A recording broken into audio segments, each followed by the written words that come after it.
Welcome to the podcast of our Exiled project, an initiative co-funded by the European Union bringing together universities, organizations, and communities to create innovative educational solutions and support systems for students in crisis situations.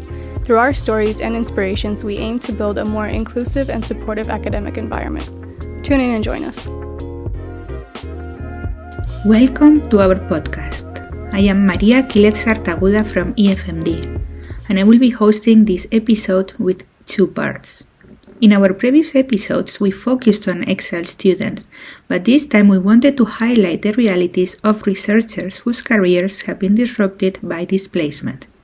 In this first part, we'll speak about the challenges and expectations of Exiled researchers and what it's like to start a new life in a different country. I'm joined by Alex, an Exiled researcher and former Solidarity Fund Fellow, and Delphine, Administrative Coordinator of the Scholars at Risk program at Université Libre de Bruxelles. We hope you enjoy it. Could you introduce yourself? Who are we talking with this morning? I think who's here on my left. So I'm Delphine, and I'm in charge of the Solidarity Fund program. That is a program to welcome researchers at risk at ULB. And so my function at ULB is in charge of the International Welcome Desk. That is the desk that will welcome all international researchers at ULB. Okay. Yes, and I'm Alex. I'm a proud holder of the Solidarity Fellow for 2 years. So now I'm out of the program, but from 2022 to 2024, I was in this program. It's me. And as a postdoc, yes, and I have a background in philosophy, if it is important. Yes, it's interesting to know as well. And how did you end up here in Belgium or even in Brussels? In 2022, with my family, we decided that we don't want to live in our country, and we decided to move. So we were searching for the opportunities, and a colleague of mine, she told me about this program, a colleague from the UK, if it is important. Mm-hmm. So I applied, and yes, I was invited, and it was a very nice thing, a very nice experience. So Okay. I really liked it here. So that's how I get to Brussels. And how was the process, let's say administrative-wise or something? Did you have to fill in some documents or some interviews or? Yeah, at first I checked all the documentation, what you need to do. Then I contacted two professors from the faculty and asked about the opportunity to apply for the fellowship, because it is important to find a professor who could accept you to come to that. Okay. And after this, and like the first professor I contacted, he helped me to reach another one, and the second professor said that he's okay and that I can apply. So I applied. Then I think in 4, 5, 6 months, I got the results that that's okay, that you can come. After that, we started to communicate with Delphine. It was super nice and easy. In fact, it was as easy as almost a little bit suspicious, because everything is quite simple. But yeah, the process was clear. We filled in some forms, I believe, and I sent all the documents, all the necessary documents, and prepared documents for the visa. And yeah, that's how it was. But it was quite natural. So, I mean, I had some experience with universities abroad. So Mm-hmm. I spent some time at Warsaw University when I was a student, and then when I was doing my PhD, I spent some time at Oxford University, and while I was working at my home university, we invited some people from international markets. So I understood that process from both sides. Maybe that's why it was super easy for me. Because yes, I invited some postdocs to my institution, and it was understandable. So yeah.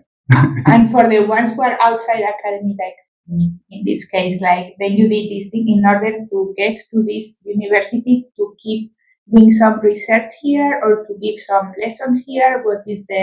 How does it work?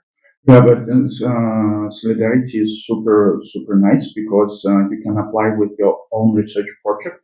Okay. If you can find a professor who would support you in this research, it's necessary, but more or less in some fields, it is a little bit more interdisciplinary. Mm-hmm. So it is not necessary for professor to do exactly the same topic. And in my case, it was the case, because philosophy is quite broad. Mm-hmm. So I applied with my own project that I wanted to do, and it is connected with academic ethics. Probably it was it was good for Europe as well, because it is an important topic, and I had some vision how it is possible to speak about academic ethics and corporate ethics in academia in a little bit unusual way.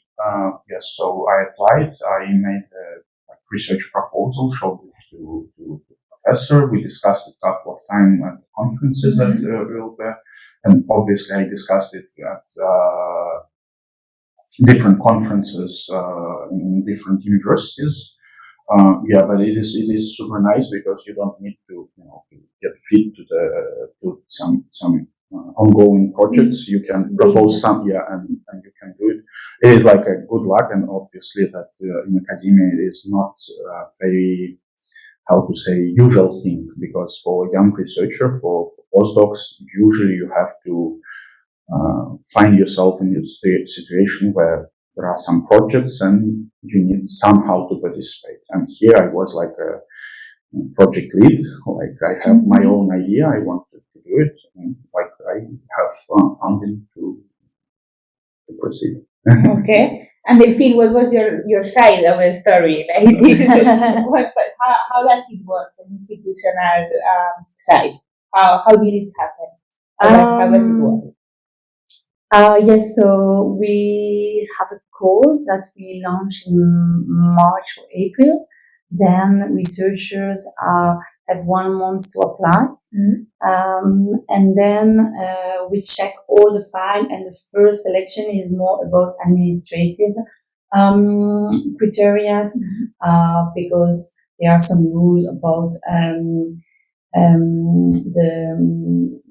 the moment where they receive the PhD diploma or something like that.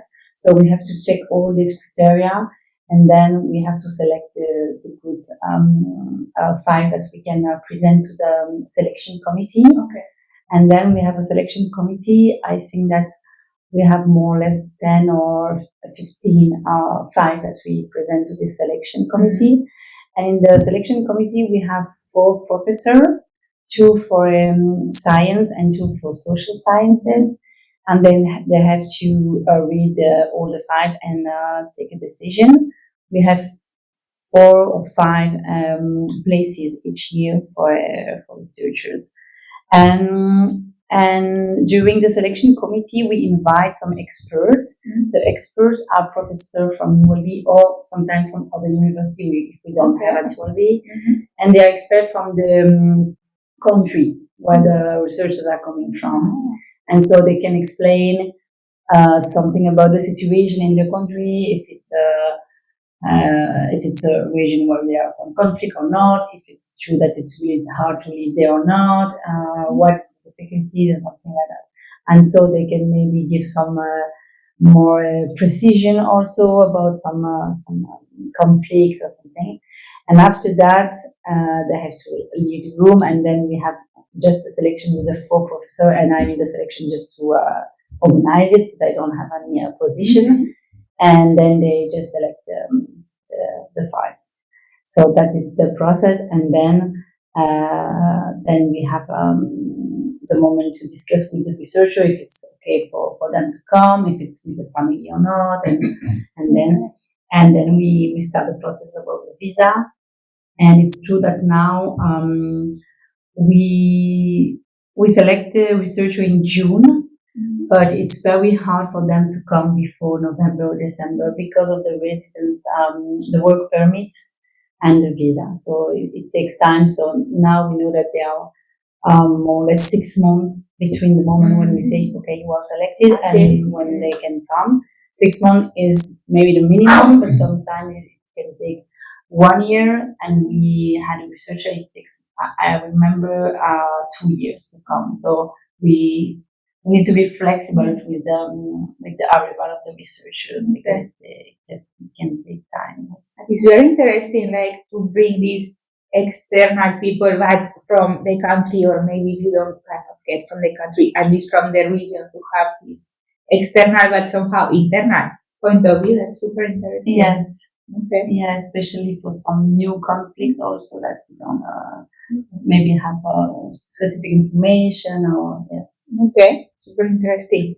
So in one of Exil's published reports that we discussed briefly before, called Needs, Expectations and Constraints of Exiled Students, these were the most pressing challenges that these exiled students identified. They were financial issues, housing, isolation, language barriers, psychological issues. Alex, would you say that you have faced the same challenges other students have identified? Would you think of others? What's your opinion? Yeah, but well, I think that the experiences are more or less, they're not same, but the patterns are common. Yeah, like at the beginning it was a little bit scary, and sometimes there are like bureaucratical loops, like to get salary you need to get a local bank card. I see. To get a local bank card you need to have a flat, and to rent a flat you need to get salary, and at first I thought that it is like a vicious circle. Okay. Like if you came to the country, you need to solve it, otherwise you are not good for this country, you should go back home. Because, but somehow it is manageable. As for the housing, it was super stressful for me because I didn't have a lot of experience even in my home country. It was like the first time that I needed to find a flat. Yes, it was stressful, but still it seems that in Belgium and Brussels it is not a big crisis of housing, so it was manageable. As for the language, it is like a tricky thing. I didn't have any problems because everyone here speaks 3 or 4 languages, and you can always find the opportunity to be understood. But probably we will come to this later, because it is like a good thing, but it is as well a bad thing. Because you feel like I don't need to learn local languages because I can speak English, and that would be enough. Just until you need to find a new job. Yeah. As for the social isolation, I didn't feel it, but probably I have a specific situation because I came here with my family, and we have like at the moment when we came here, she was 3 years old, my daughter. Now she's 6. And I think that if you have small children, it is like always the boost to your social integration. We found a lot of new friends on the playgrounds, and I mean it was very important for integration because, for example, now my daughter is at school here, and we found this school thanks to a woman we met at the playground who explained it. Yeah, and it was like we didn't know about this school before. For some reasons, it was invisible for the commune. They didn't give us advice, and we're super happy with our school. Yeah, and after that, if you need to create a good environment for your kids, you have to search for different opportunities, and well, sometimes I think that you can be in your own country and sometimes feel yourself socially isolated. Sometimes you can feel it, but no, it wasn't a problem for me. But again, I'm quite positive, and I'm trying to describe my experience, that it was hard. It was hard, but it was manageable. Now I see that we were quite lucky, because I think that we found a permanent flat like 2.5 weeks after we came here. And now when I discuss it with some people who came to Belgium around the same time as we did, and they say that we spent like 3 or 4 months, so we were lucky for sure. But it is manageable. But in the moment, it was really hard, because I was super stressed, and I'm like, I was raised that boys don't cry and all this stuff. But I remember that I could walking around the streets and just starting to cry because I was like too stressed. But after 2-3 months, you feel like we can do it, and it's nice. Yeah. And maybe like, what about credential recognition, or maybe about like a part of the private or family side, like professional wise? Like maybe did you find some struggles with as I said, like credential recognition, or maybe rebuilding your professional network, that I think maybe in academia is a little bit, it's important, it's more important than maybe in other fields to have these networks, as you said before, like to get to know, there is this research issue. No, but like the good thing of academic network, that it is always like with you. It is always there. So I was mostly like interested to bring people from my network to them, because like I had this experience, and in fact I bring some of my favorite colleagues here, and they started to communicate with my bosses and my professors, and I know that they were discussing like possible publications. So I was like, "Ray, I did some good things for the like institution, for the university." As for the recognition of diploma, it was a little bit strange, because for the first year it was perfect, because in my country, this level of of the educational steps, it is not called exactly PhD, but it is like PhD. And at first it was not a problem, and I mean it called like candidate of sciences, and you have a UNESCO, I don't know, rule book or some advices that candidates of sciences is PhD, because it is the same amount of time to do, it is the same things that you need to present. And first year it was okay, so I had the translation of like, how do you call it? But I mean, with all necessary. Like the official translation or something like that, right? But after the first year, when we had the opportunity to prolongate for the second year, and we gave the documents, and then, but it was not at the level of university, it was at the level of the government. Like they asked, why is this guy who is candidate doing his postdoc here? And and it was and it was super stressful, because like everything went well. The first year went well. I had some conferences. I prepared some publications, and like now we will have the second year from the side of university. Everything was super clear, super nice, and then it's like bam, and I was like, oh no, like what is going on? And I mean, my daughter started the second year at school, so everything is set. And it was super stressful, because my wife, she found a job, and her ID card was connected to mine. And it was like, and I was, oh no, what is going on? But my position was, you need to believe in European bureaucracy. You can't to explain it. And I explained, so I mean, personally, I found the document, this UNESCO document, where they have this gradation. I made some screens. I explained that according to this, candidate of science is PhD, and because of this and that, we sent it, and it was enough. And I was like, wow, that's good. But it was strange because, like, you know, I had first year here. You didn't have any questions about my document, and now, but yeah, it was nervous, but as I said, like, you need to believe in European bureaucracy.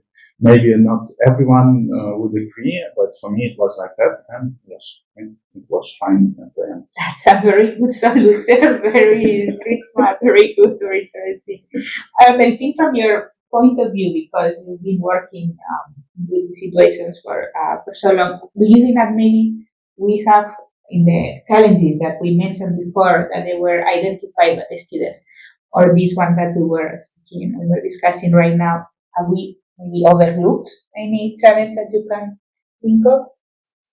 I think that it's the same maybe challenge that you mentioned for students.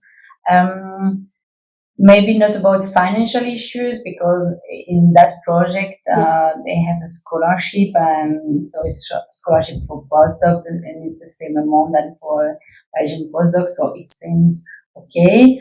But I think that there is, of course, the problem of the isolation, and I think it's a big problem here because in my team we are 3 persons and we organize a lot of things for students. So I think it's a big objective to integrate the student as better as possible at ULB, and we've got a lot of things like a buddy program or something like that.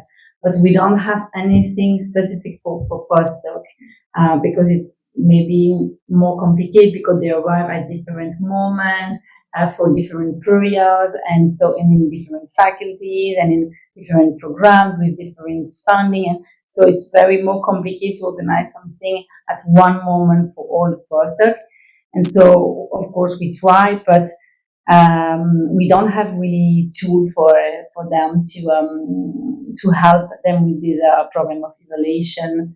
And so I think that it's one of the problem when they arrive, that they don't really know a lot of person, and in some faculties there are not a lot of other postdocs, or it depends on the faculties. I know that in some faculties there is a very good welcoming, and professors are really involved in that, but it really depends on the faculties. And so I think that it's one of the big problems. And the other big problem is, of course, the problem of the administrative stuff, of course. Yes, about the commune and about the resident card, as Alex explained, but it's very, very hard for some postdoc. And I think that in some moments it's really a problem because it's very hard for them, and also you have to think about that, and normally you are here to do a research and to work as an academic, and I know that they sometimes for some researchers they explain to me that during the first 6 months they only do something about the administrative part, but nothing about the academic part. And the problem is the fact that this scholarship is only for 2 years, so it's not a long time. And already, yes, and during 6 months you just start with the administrative problems and stuff that you have to do. So I think that it's a big challenge that we have an obstacle for some. It would be like isolation and the administrative part. Yeah, for me it's maybe the big challenge.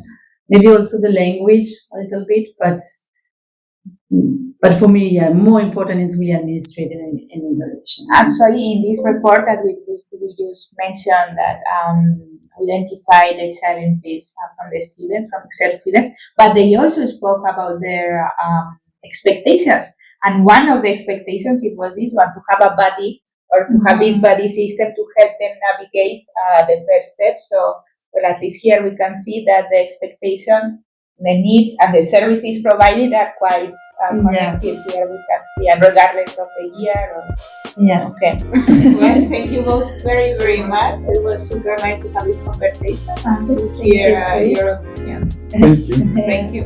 Thank you for listening. Don't miss the second part of this episode on the institutional support that Exiled researchers receive and their contributions to their host institutions.